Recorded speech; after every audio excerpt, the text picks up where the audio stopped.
Paris, autumn 1943.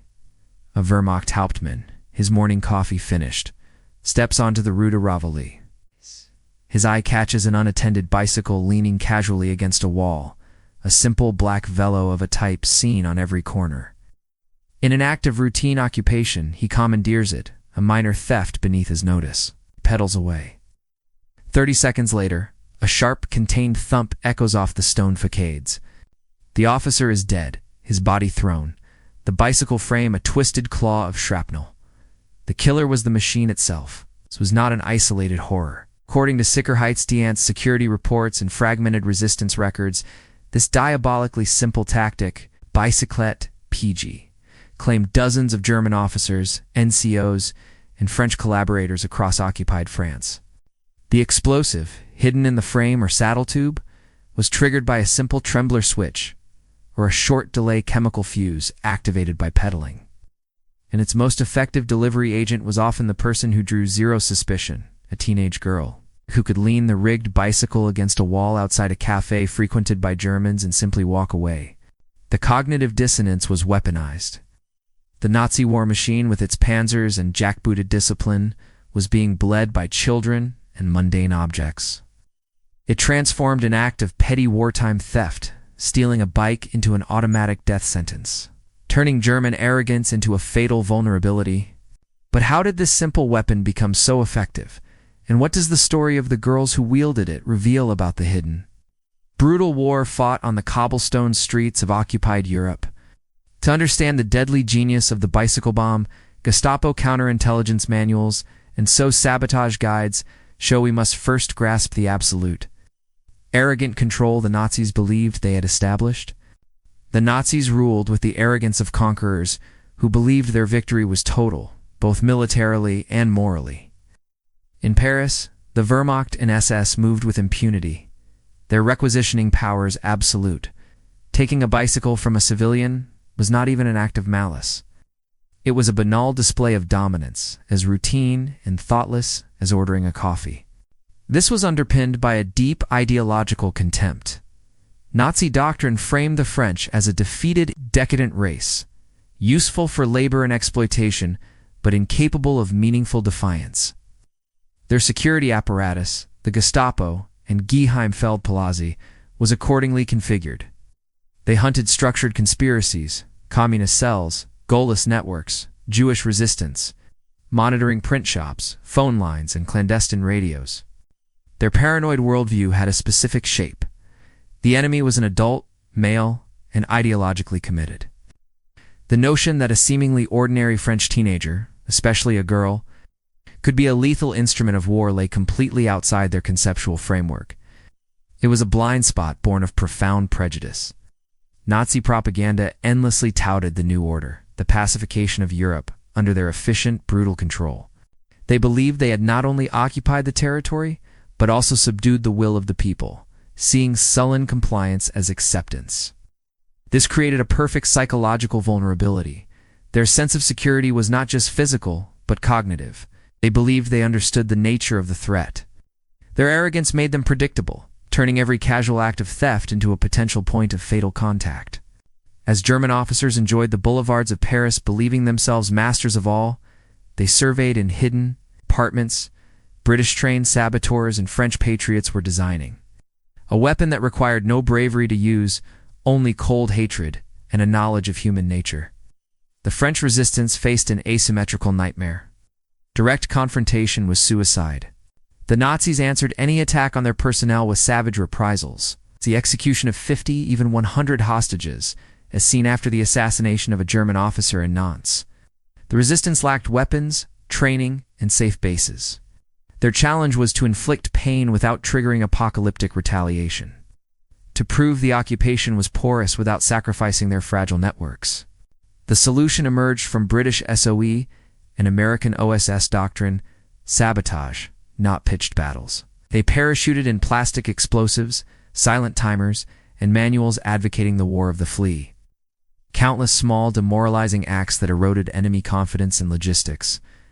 The bicycle bomb was a masterpiece of this philosophy. It was cheap, using minimal explosive. It was low risk. The operative simply placed it, and left. Crucially, it was passive-aggressive genius. It let the enemy's own behavior, their casual theft, trigger their demise. This transformed the psychological battlefield. Each explosion was not just a casualty report. It was a message that no German was safe, that the most mundane object could be lethal, that the conquered streets held invisible judges. It tied down German troops in frantic, fruitless security sweeps and boosted civilian morale with each muffled thump in a distant avenue. The stakes were the very soul of the occupation. Would it be seen as an unshakable fact, or as a fragile edifice under constant, ingenious attack? But to place these weapons in the perfect spot, right under the noses of the Germans, required agents who were invisible. And so, recruitment files reveal they found the perfect weapon in a segment of the population the Nazis ignored: teenage girls. The Allies and the resistance turned Nazi prejudice into a strategic weapon. British recruiters and French network leaders deliberately sought out women and teenagers, especially girls, as couriers and saboteurs. Their operational logic was coldly brilliant. A teenage girl on a bicycle was part of the urban landscape, invisible to patrols obsessed with military-aged men. She could carry a bomb component in a school satchel or a loaf of bread, pass through checkpoints with a shrug, and observe German routines without raising an eyebrow. The specific role of the Posses de Bombs bomb layer was clinical.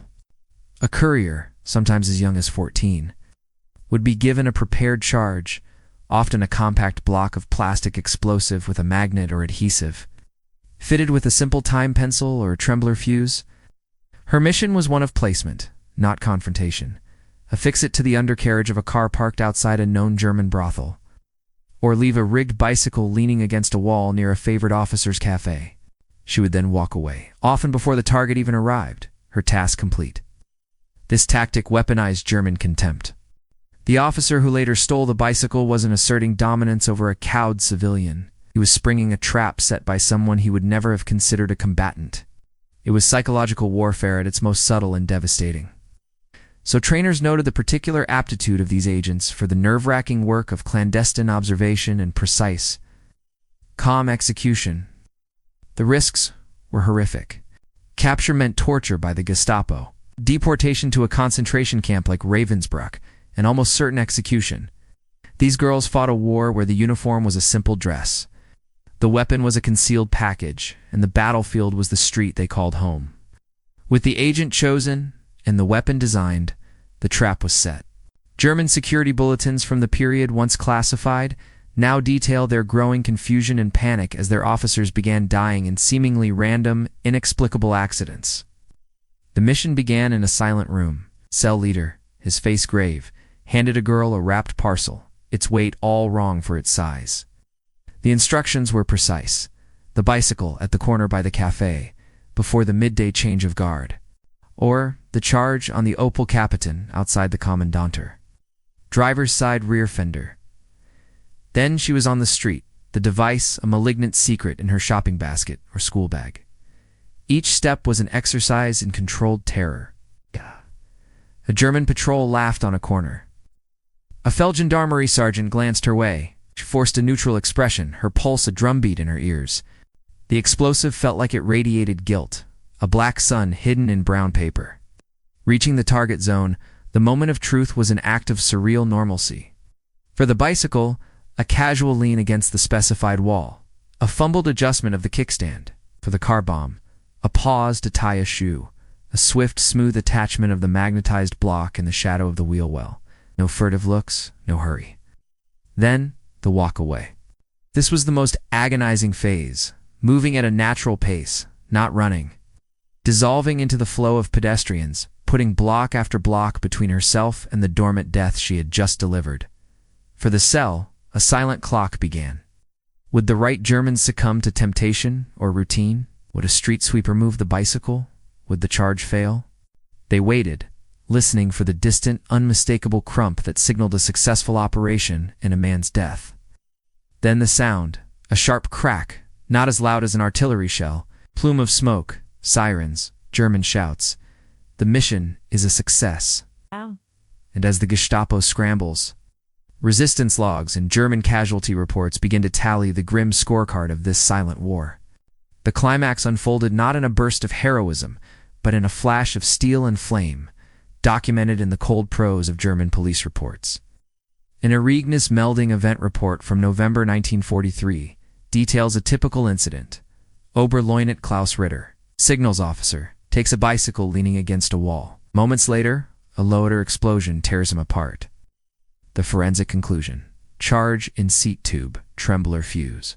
The tactical impact was immediate: the loss of a specialist, the disruption of his unit, and the launching of a frantic, days-long security sweep that netted no one. But the deeper wound was psychological. The SD's own consolidated reports tell the story: 41 killed, 18 maimed by such commonplace object bombs in just 6 months in Paris. In response, panicked directives flooded German units. Do not touch abandoned bicycles. Civilian vehicles are to be inspected by ordnance personnel before use. The weapon had achieved its supreme goal. It injected paralyzing suspicion into the daily routine of occupation. Every street corner, every mundane object, became a potential killer. The sense of masterful control crumbled, placed by a creeping fear that the conquered populace was not subdued, but invisibly, ingeniously homicidal. This erosion of morale among ordinary soldiers and administrators was as damaging as any tactical loss. The streets of their supposed fortress were mined with treachery. The predictable, brutal Nazi reprisals, hostage shootings, roundups, only deepened the chasm, proving the resistance's point about Nazi brutality while failing to stop the next bicycle from appearing. The trap had sprung not just on individual officers, but on the entire German mindset of occupation. They were no longer an army of occupation moving with impunity. They had become a nervous garrison, jumping at shadows, distrusting the very environment they claimed to dominate. Each explosion was a pinprick. But collectively, they bled the occupation of its sense of security. And as D-Day approached, Allied intelligence reports celebrated these acts not just for the officers killed, but for the chaos they created behind the lines. The campaign triggered a systemic collapse in German confidence. Internal Wehrmacht morale reports noted a sharp rise in nervousness and distrust. Officers avoided solo travel, hesitated to requisition vehicles, and viewed every French face with suspicion. The very machinery of occupation began to seize up with paranoid security checks, slowing logistical and administrative efficiency to a crawl. A German uniform, once a symbol of invincible power, had become a target painted on the wearer's back. Simultaneously, the resistance scored a massive propaganda victory. Each muffled explosion was a headline in the clandestine press, whispered about in markets and cafes. It proved the enemy was vulnerable, and that the resistance was not a fantasy, but an active, creative, and lethal force. This boosted recruitment, tightened the bonds of silent complicity among the general populace, and eroded any lingering veneer of Nazi legitimacy. The German advantage, their habit of casual confiscation, had been perfectly inverted into their most predictable vulnerability. The Gestapo, in its reports, seethed with frustration. They could round up random hostages and shoot them in retaliation, a brutality that only hardened French resolve, but they could not find the ghostly poses de bombs. She was a teenager who looked like every other teenager who vanished into the city after delivering death. The hunt was for a specter, and with each failed investigation, the myth of German omniscience crumbled further. The immediate tactical wins were clear, but after the war, historians and strategists analyzing these files recognized a darker, more profound legacy. The bicycle bomb was a precursor to a form of warfare that would define the late 20th century. The immediate strategic impact was validated on D-Day. The relentless war of the flea, including the bicycle bomb campaign, forced the Germans to divert entire divisions. Shea estimated the equivalent of 8 to 10, two internal security duties far from the Normandy beaches. Every officer killed in Paris, every hour spent inspecting vehicles, was a resource bled from the front. The psychological climate of fear and suspicion hampered German command reactions during the invasion's critical first hours. Beyond Normandy, these tactics forged a dark legacy. The bicycle bomb is a pristine early example of the improvised explosive device, IED, and its operational principles using local agents, exploiting enemy routines. Maximizing psychological terror became foundational to both modern special operations and insurgent warfare. Post-war armies and guerrilla movements alike studied these methods. The campaign also ignited enduring ethical debates. It deliberately blurred the line between combatant and civilian, using the perfect invisibility of a child to deliver death. This forced a brutal choice upon the Germans: treat every civilian as a potential combatant, destroying any pretense of orderly occupation, or accept unsustainable losses. Many of the young operatives paid the ultimate price. Captured couriers, some still in their teens, faced torture and execution, their sacrifices a stark counterpoint to the clinical efficiency of their methods. The story is thus one of undeniable strategic utility shadowed by profound moral complexity. A testament to the horrifying choices imposed by total occupation. Historians now document that these attacks were more than sabotage. They were a brutal education in asymmetric warfare, written in blood and steel on the streets of Europe. The historical significance of the bicycle bomb campaign lies in its perfect illustration of asymmetric warfare. core principle: the transformation of weakness into strength.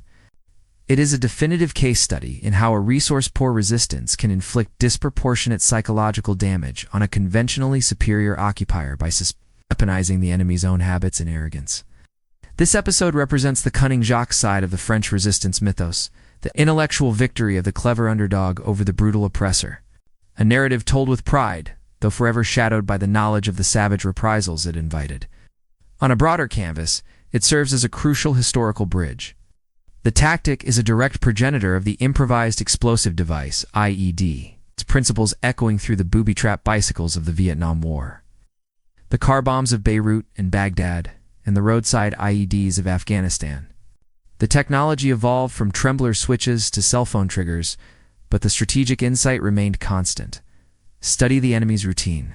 Identify a point of predictable vulnerability and turn a mundane object into an instrument of terror. As historian Matthew Cobb notes, its power was less in the explosive yield than in the symbolic power as acts of defiance. It forced a moral and tactical quandary upon conventional forces that persists to this day. How to secure an environment where every civilian and every ordinary object could be a latent threat without resorting to self-defeating brutality. The legacy is thus dual. It is a testament to the ruthless ingenuity born of oppression, and a somber lesson in the horrific, intimate forms that modern warfare can assume when the battlefield dissolves into the fabric of daily life. So what is the ultimate haunting lesson from this story of a girl, a bicycle, and a bomb? The ultimate lesson is a stark one. In conflict, true power often lies not in brute force, but in superior understanding. The bicycle bomb campaign demonstrated that a resistance could win profound psychological victories by weaponizing the occupier's own arrogance and routine. It was a masterclass in asymmetric warfare, turning mundane objects into instruments of terror and exploiting a fatal blind spot in the enemy's imagination. The Nazis, looking for armies and radios, were helpless against schoolgirls and stolen bicycles. This story strips away any glamour from war, revealing it as a grim contest of fear, ingenuity, and survival fought in the shadows of everyday life. The proof of its effectiveness is written in the enemy's own panic. A 1944 German security bulletin warned troops, "The terrorist methods of the resistance have reached a new level of cowardly ingenuity. Particular caution is required when using bicycles and motor vehicles of unknown origin. As these may be fitted with explosive devices, they had been forced to fear the very streets they claimed to control." This story is buried in Gestapo panic reports and so mission files. If you want to discover more untold stories of the shadow war that won World War II, subscribe. We uncover the missions they hoped would be forgotten. Next time, we'll reveal an even more audacious assassination. Operation Anthropoid. How Czech agents trained in Britain parachuted back into Prague to kill Reinhard Heydrich. The Butcher of Prague is a story of sacrifice that changed the war. History proves, never mistake silence for surrender. Sometimes the most dangerous response to tyranny isn't a shout, but the quiet click of a magnet attaching to the underside of your car.